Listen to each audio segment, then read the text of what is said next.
Welcome, Greek U Nation, to episode number 240 of the Fraternity Foodie Podcast. I'm your host, Mike Ayalon, CEO of Greek University. I'm a speaker and a two-time author. Our second book, From Letters to Leaders, Redefining New Member Education and Leveraging Belonging to Eliminate Hazing, is available now on Amazon. So go and pick up that book today.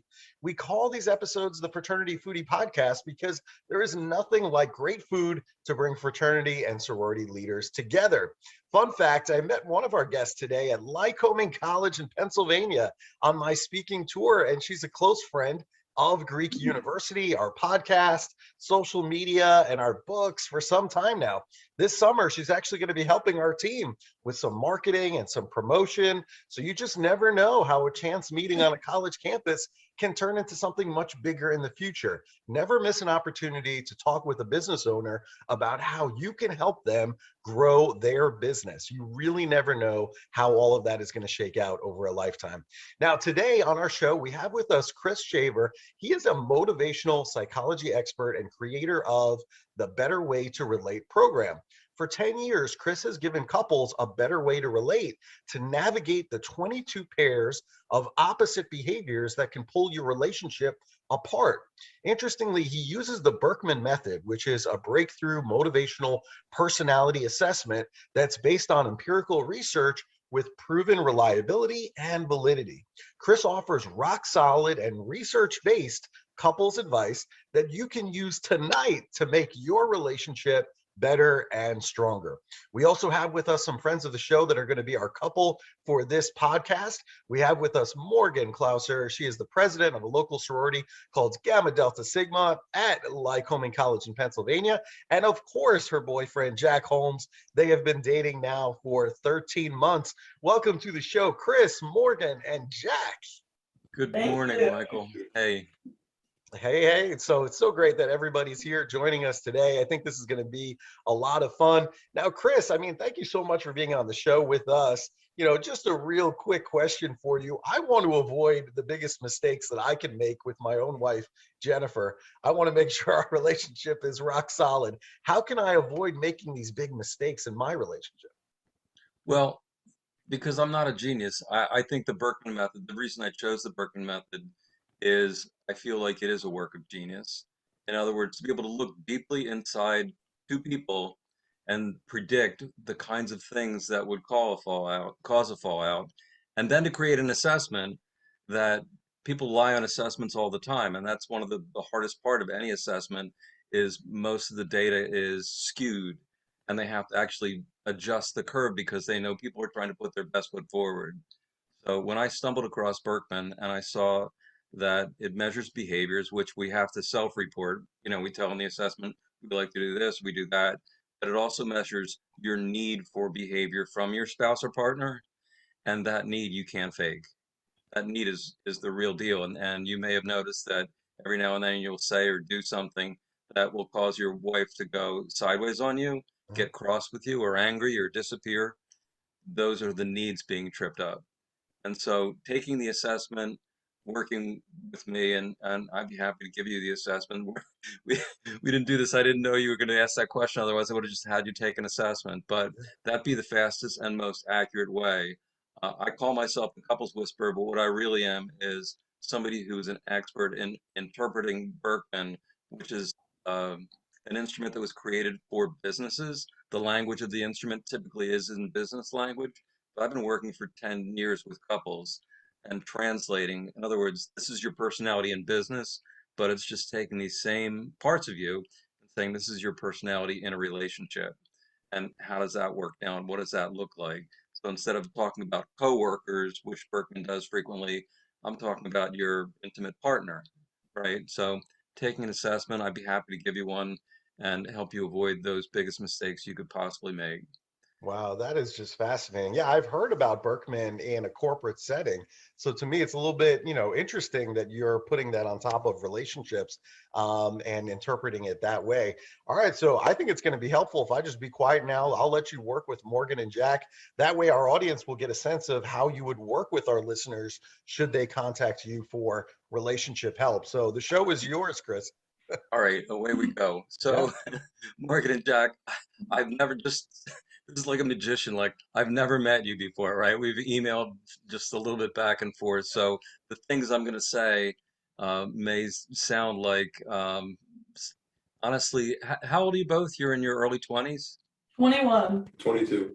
21 and 22. So, at this stage of life, your personality is, in truth, still kind of evolving and calcifying.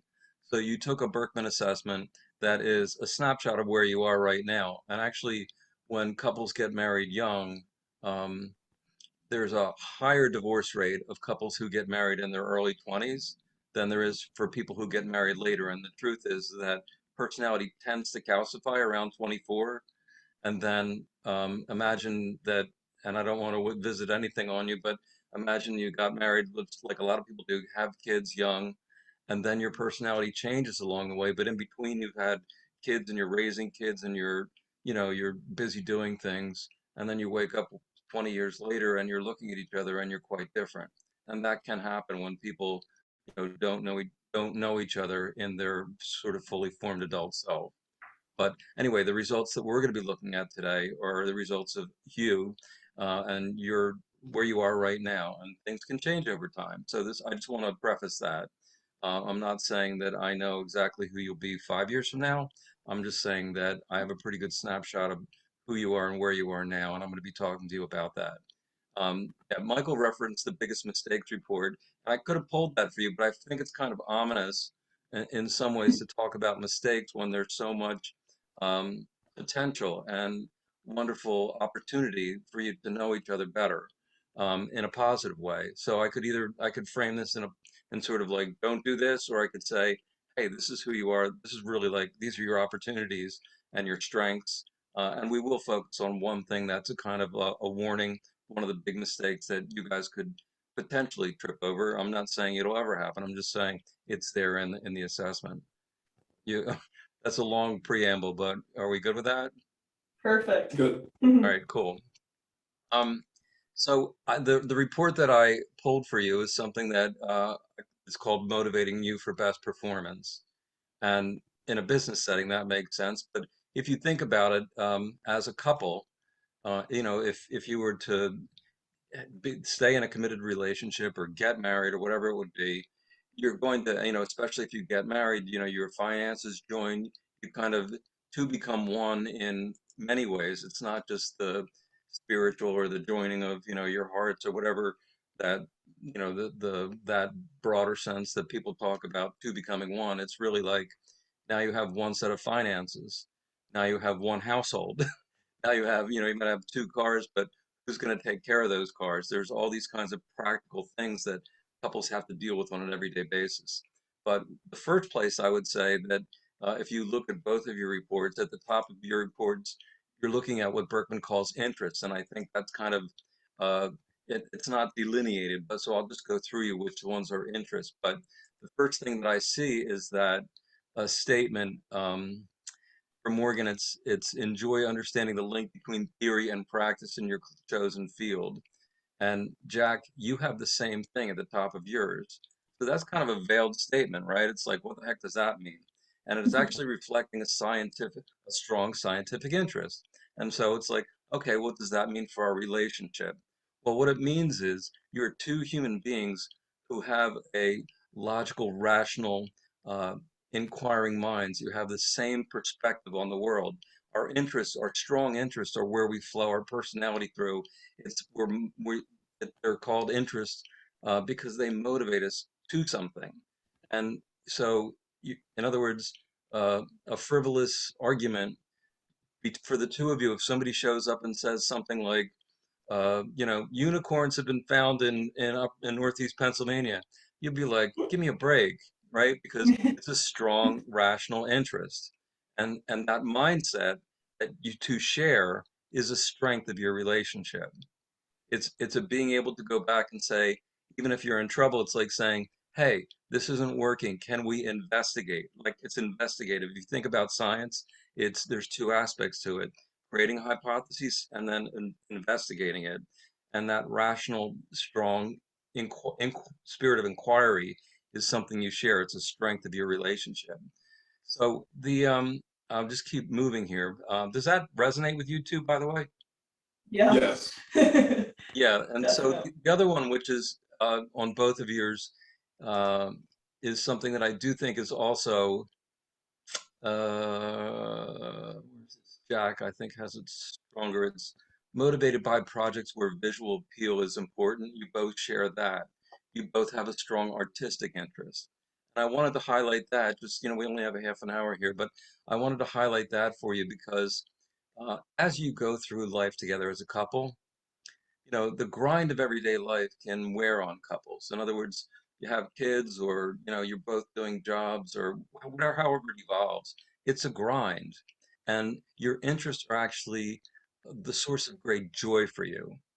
And so having a shared interest, having your own interest is important, but having shared interests that you can enjoy together, those moments of joy are actually what draw you closer as a couple. So the notion that you both share this, a strong artistic interest is an appreciation of the world through your eyes. That's one aspect of it. So going on a vacation where you see natural beauty, Morgan, in your interest somewhere in there, it shows that you're not an outdoor girl. You're not a big fan of being outdoors. But, and Jack, you would have a stronger interest in being outdoors.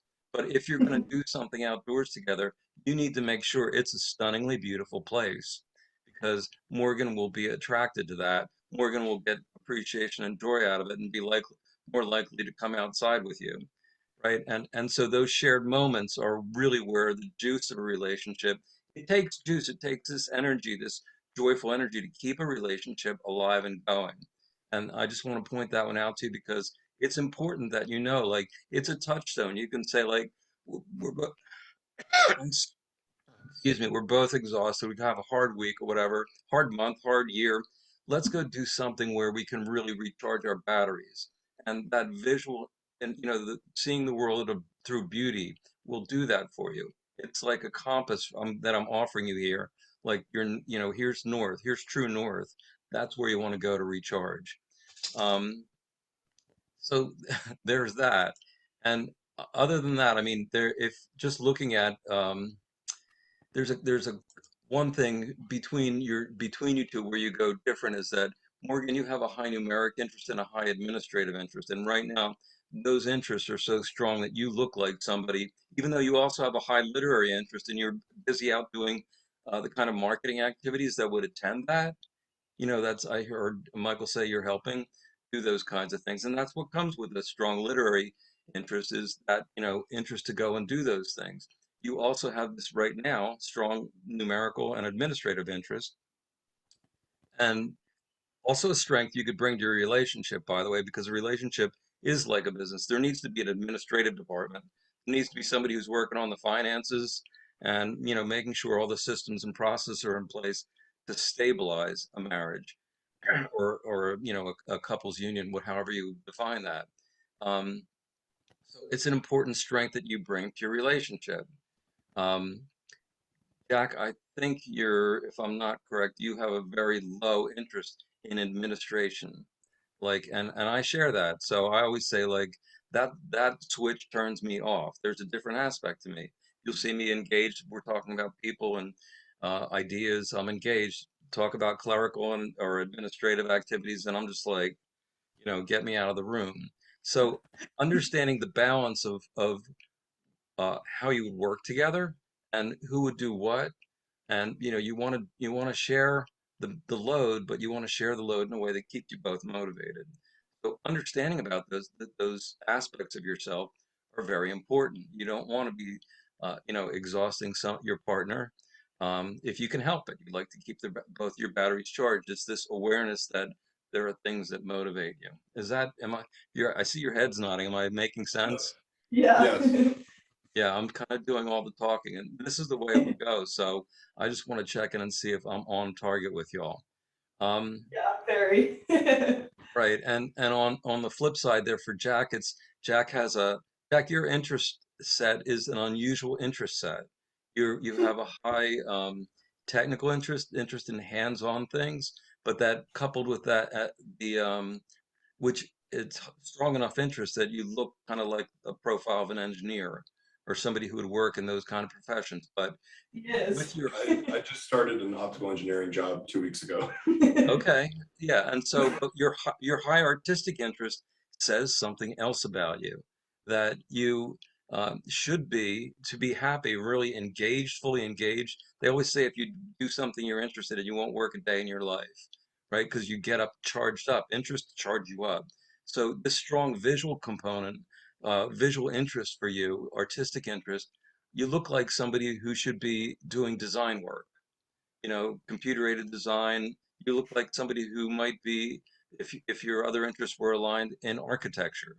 You have that strong interest to visualize uh, the kind of technical hands-on things that most of the people you'll be surrounded with in engineering won't exactly have that set of characteristics. So it's something for you to explore career-wise, um, but it's also you kind of bring it back to your relationship, somebody who's technical and hands-on. You know, Morgan, you might be doing the finances. Jack is going to be wiring the house so that the Yep. internet works and the TV's We working were and doing all. that right before this. Yeah, Yeah, we just had to reset all the routers and everything to get on this call. He was like, I got it. I was like, okay, I'm gonna look up our our Birkman answers here. I was doing the work, he was doing the technology. right. I mean, and honestly, that is, I mean, a household. We don't live in caves anymore. It's just not building a fire, and killing a beast. We have our entire households look completely different, and these are the strengths that you can kind of bring to it. So there's that's kind of on the interest. I just wanted to hit that's the high level, and your interests are the things that give you the most joy in life, and understanding who does what, who's enjoying things is so important because couples who get it wrong, if you force somebody into something that they don't like, it's bad news. It's just demotivating. And as much as you want to give the best you can, if your batteries are constantly running on low, not a good thing for a relationship. Things will fall apart. So I just want to switch gears. Berkman, I said, Michael at the start said that I talk about the 22 pairs of opposite behaviors that can trip you up or tear you apart. And and in interest, it's a surprising thing because Jack does not like doing, administrative work. So when I say there's pairs of opposites and I'm talking about interest, it's interest and antipathy, right? That's the opposite. And so now I'm just going to talk strictly about behavior. And there's a number of ways where you're kind of aligned very well. And let me just scroll down here. Um, Both of you, let me just talk. There's something the Birkman measures called social energy. Like how socially outgoing are we? How much energy do we have in our tank for socializing? And you're pretty good fit there because you both show up and Birkman measures usual behavior on the one hand and your need for that on the other. So our usual behaviors like, our parents saying, be on your best behavior, you're going out. So this is kind of how we learn usual behavior in the world. But so you both enjoy going out and think that you and feel that you work well as a couple together. But underlying that, your underlying need is you don't have an endless source of social energy. So you have this underlying need, the two of you, to sort of spend time alone, a significant amount of time alone, to recharge your batteries. And that's your profile. There are people who could be, you know, like having that social energy and need to be with others to, large groups of others to keep their batteries recharged. Yours is kind of the opposite. Like to go out as a couple, but also like to spend time alone. And it probably means on some level that this kind of influences like what your number of people is that you're comfortable and you're probably tend to be comfortable with smaller groups of people. Is that true? Yeah. Yes. Yeah, so that awareness, it's a fit, right? It's a good fit for you. You're also a good fit around emotional energy. Jack shows up very, again, this is so different from most engineers, Jack. very sensitive, caring about, tending to, wanting to speak about feelings.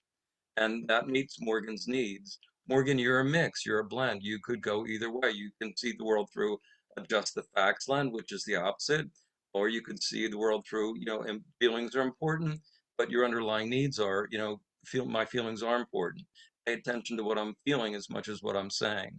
So you're a pretty good fit that way. I would say the biggest kind of risk factor there would be that, Morgan, when you have your high numerical interest, high administrative interest head on, that's a just the facts perspective. And Jack might think like, where did Morgan go? Where's the girl I fell in love with who cares about feelings, right? And so we have these different facets of each other. And if you live with each other long enough, you realize it's like, oh, Morgan's got that game face on where she doesn't care about feelings right now. She's just focused on the facts, right? And that can feel like a dry and arid place to you. But you might just say to her, hey, when you're ready to put that part of you aside, I need to have this talk about something that's worrying me or concerning me. It's something I really need to get off my chest. But that's the way you navigate these parts of you. And I think of personality like a diamond, right? Like there are facets to our personality. And Morgan, you have that clear facet. A facet is a face, if you think about the word FACET.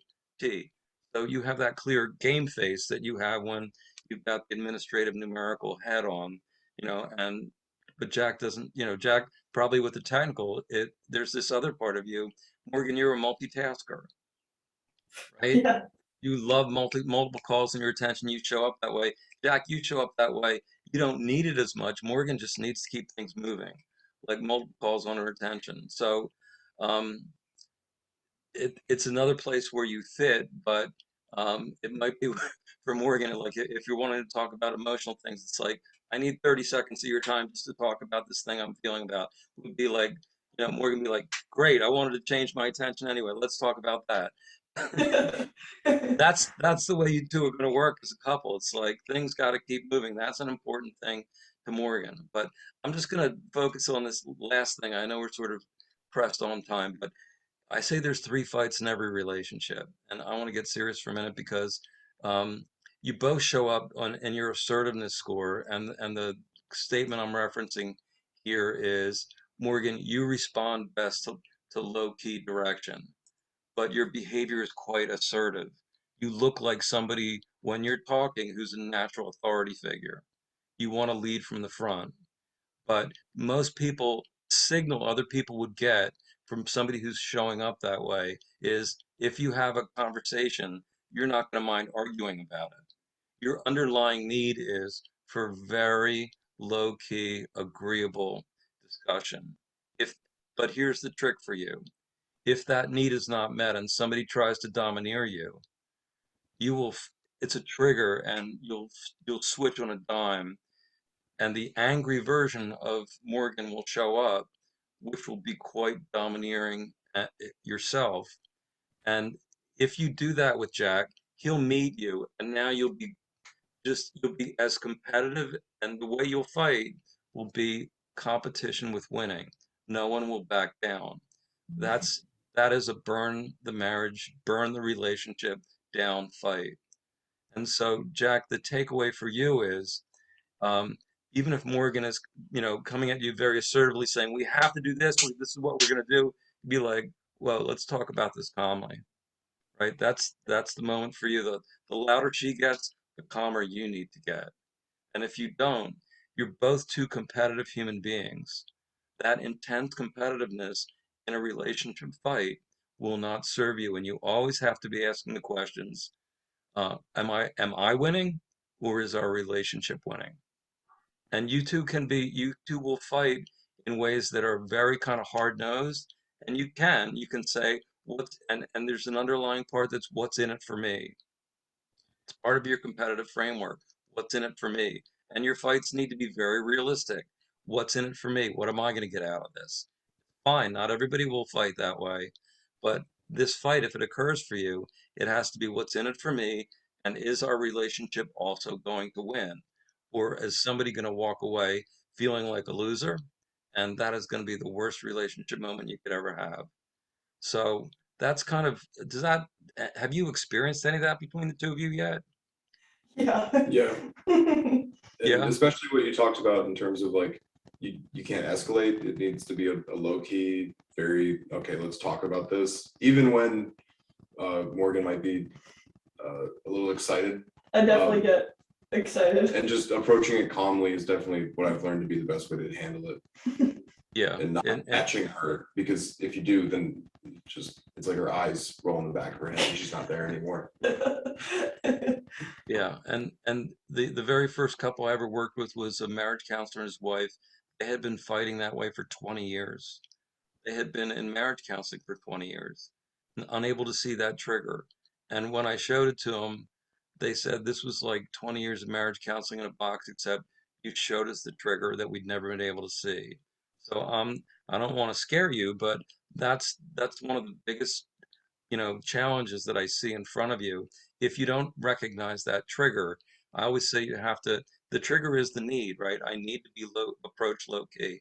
You have to heed that need. It's like, I've been triggered. And then you got to read it. It's like, that behavior of yours just triggered me. And then you have to feed the need, Jack, which is like, all right, let's get low key about this. Let's calm down. And we'll just have a rational discussion. You can lean back in on your scientific, rational perspective. But that's the key relationship moment for y'all. So, Michael, I don't know how hard a stop we have, but I tried to, put 29 minutes of content in there that people could use and that Morgan and I could use. So I don't know if you have any, can we keep going, or do you have any, what do you think, Michael?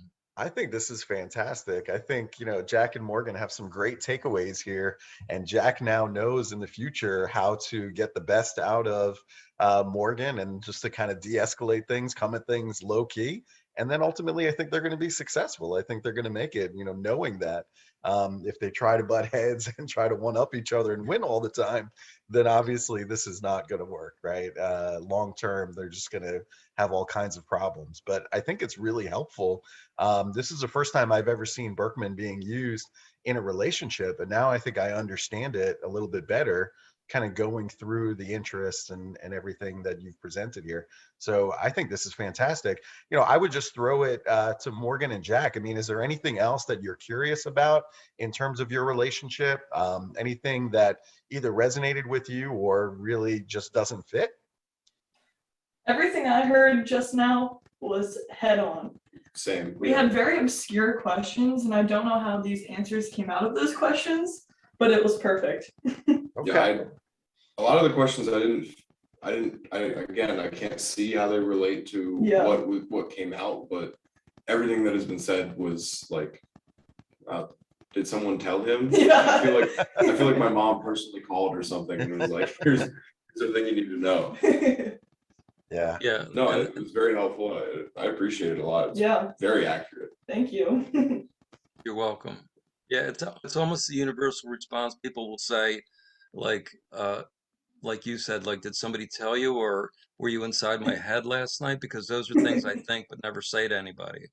And that's why I use Birkman, and why I call myself the couples whisperer, because I'm interpreting your personality in a relationship, not at work, but in a relationship, with this profoundly accurate data about self and others. Yeah, this has been really good. And also, I think for Morgan, just the analytical and the clerical part of her, characteristics, it's super important. I mean, for me, in my relationship, I'm all about the finances. I'm the one who pays the bills. I'm the one who does the taxes in the relationship. If I tried to push my wife into that role, I'm just telling you, it would be over. It would just be over. I'm Yes. pushing her into a role that she doesn't feel comfortable in at all. Yeah. And so I think knowing very early for Morgan and Jack before they get married, right? Knowing what roles each other fits into for the most comfort in the relationship, super important. Super important for them to know where they fit in here. And I think if they stay in what they're strong with and what they're comfortable with, then, sky's the limit for them. So that's fantastic. Yeah, I really, I mean, people go to the altar and they think that saying an oath or a vow is what it takes, and it doesn't. That's not what it takes. I mean, it's helpful to have that energy, that I love you forever energy, but the real work comes in understanding each other and being able to keep each other at, at your best and avoid driving off into the weeds, because good things don't happen in those weeds. That's for Yeah, sure. This has yeah. been really helpful to watch and listen to, Chris. So how can all of our listeners who are listening right now, how can they contact you to get more information about your services if they want to go through this process with you?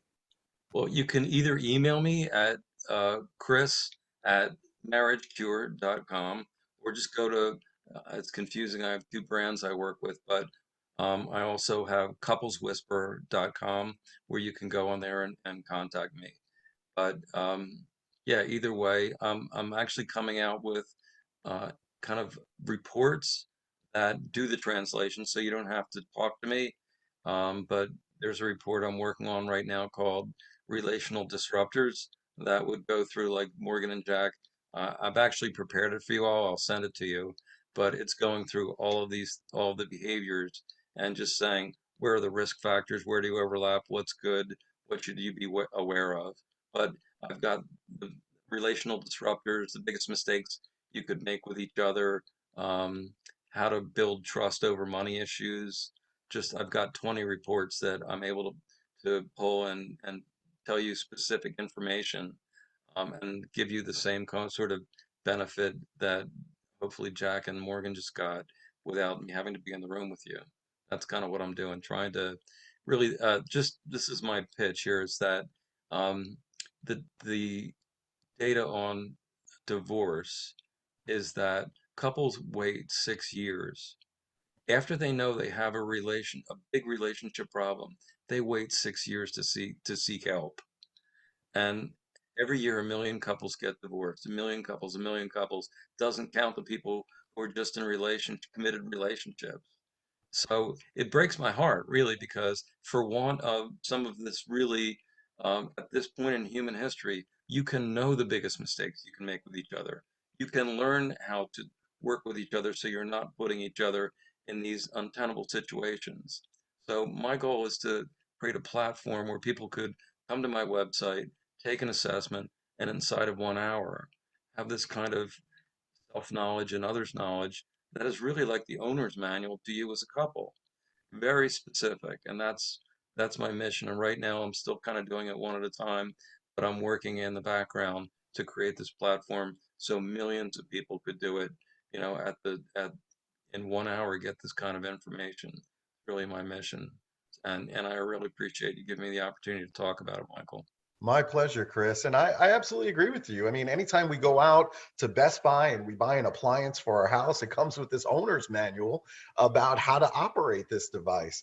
And so, why is it that we don't take the assessment as a couple early on to say, here's the owner's manual? This is everything we need to know about us. And if we knew that on the front end, it would save us years and years and years of grief on the back end because we don't know what those triggers are, right? Yeah, It's yes, so because basic. the other, really, the other unfortunate thing is that 50%, 30 to 50% of all couples get divorced, married couples. Yeah. 50% of those divorces occur in the first 7 years. So what you're really, you put your finger right on it. It's like those first years are hard because you're trying to figure out who this person, you've been on dating behavior, you've been on your best behavior having fun. Now you're like thrown right into the mix, and it's easy to make mistakes with each other. Yeah. And there is no owner's manual. So, so yeah, you're like, well, what did I say, and how can I avoid saying it? I don't even know what I said, how much less how to avoid it. And that can be the feeling when you're just first together. It's like we really are inarticulate in terms of our ability to understand each other. And that's what Berkman and what I do. It's a new relational language that allows you to articulate and say, like, oh, in this case, what you did just there was you spoke to me too loud. That was too assertive. I need you to be low key. It's just like being more articulate about behavior. That's all. I mean, I'm a teacher of behavior and what you need and how to identify it in a more articulate way. So when you get triggered, you can say, that behavior did not feel good to me. It's behavior that ripped couples apart in most cases. So yeah, um, it's my mission to really help give the owner's manual to every couple on earth would be what I say is my mission. Fantastic. Well, thank you so much for your time, Chris. Morgan and Jack, you guys are great. I think you guys are going to make it for the long haul. So I can't wait. Please invite Chris and I to the wedding. I will. We want to make sure we're there. This has been fantastic to all of our listeners. We hope you enjoyed this. Please like it and share it with others that you think, other couples that you think that this would be helpful for. I'm sure you know plenty of couples in your sphere of influence that this Birkman method would be really helpful for. So make sure you share it with them. And we hope to see you on another episode of the Fraternity Foodie Podcast. Thanks so much for joining us today, and we'll see you on the next episode. Take care.